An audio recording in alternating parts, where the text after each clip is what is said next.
ನಮಸ್ಕಾರ, ಸುದ್ದಿ ದಿನಕ್ಕೆ ಸ್ವಾಗತ. ನಾನು ರಾಹುಲ್ ದಯಾನ್. ಪ್ರಮುಖ ಸುದ್ದಿಗಳನ್ನ ನೋಡೋಕ್ಕೂ ಮುಂಚೆ ಈ ಕ್ಷಣದ ಹೆಡ್ಲೈನ್ಸ್. ಲೈಂಗಿಕ ದೌರ್ಜನ್ಯ ಕೇಸ್ನಲ್ಲಿ ರೇವಣ್ಣಗೆ ಇವತ್ತೂ ಸಿಗದ ಬೇಲ್. ಮಾಜಿ ಸಚಿವರ ಜಾಮೀನು ಅರ್ಜಿ ವಿಚಾರಣೆ ಮುಂದೂಡಿಕೆ. ಸೋಮವಾರಕ್ಕೆ ತೀರ್ಪು ಕಾಯ್ದಿರಿಸಿದ ಕೋರ್ಟ್.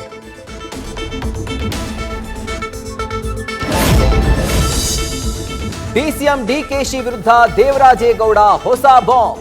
ಪೆನ್ ಡ್ರೈವ್ ರೆಡಿ ಮಾಡಿಸಿದ್ದೇ ಡಿಕೆಶಿ ಅಂತ ಸ್ಫೋಟಕ ಹೇಳಿಕೆ. ಅಶ್ಲೀಲ ಹಂಚಿಕೆಗೆ 100 ಕೋಟಿ ಆಫರ್ ಎಂದ ಬಿಜೆಪಿ ಮುಖಂಡ.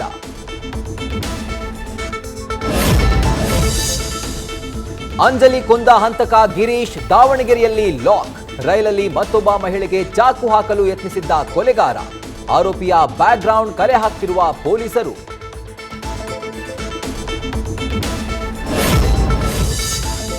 ಲೋಕಸಭಾ ಫಲಿತಾಂಶದ ಬಳಿಕ ಸಿದ್ದರಾಮಯ್ಯ ಸಂಪುಟಕ್ಕೆ ಸರ್ಜರಿನ. ಕ್ಯಾಬಿನೆಟ್ ಜೇನುಗೂಡಿಗೆ ಕೈ ಹಾಕುತ್ತಾ ಸರ್ಕಾರ.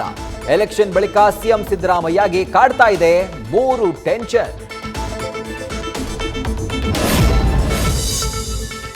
ಸ್ವಾತಿ ಮಲಿವಾಲ್ ಮೇಲೆ ಹಲ್ಲೆ ಕೇಸ್. ಡೆಲ್ಲಿ ಸಿಎಂ ಆಪ್ತನ ವಿರುದ್ಧ ದೂರು. ಆಪ್ ಸಂಸದೆ ಮೇಲಿನ ದೌರ್ಜನ್ಯದ ಬಗ್ಗೆ ಕೇಜ್ರಿವಾಲ್ ಮೌನ. ಬಿಜೆಪಿ ಪ್ರತಿಭಟನಾ ಆಕ್ರೋಶ. ರಾಜೀನಾಮೆಗೆ ಆಗ್ರಹ.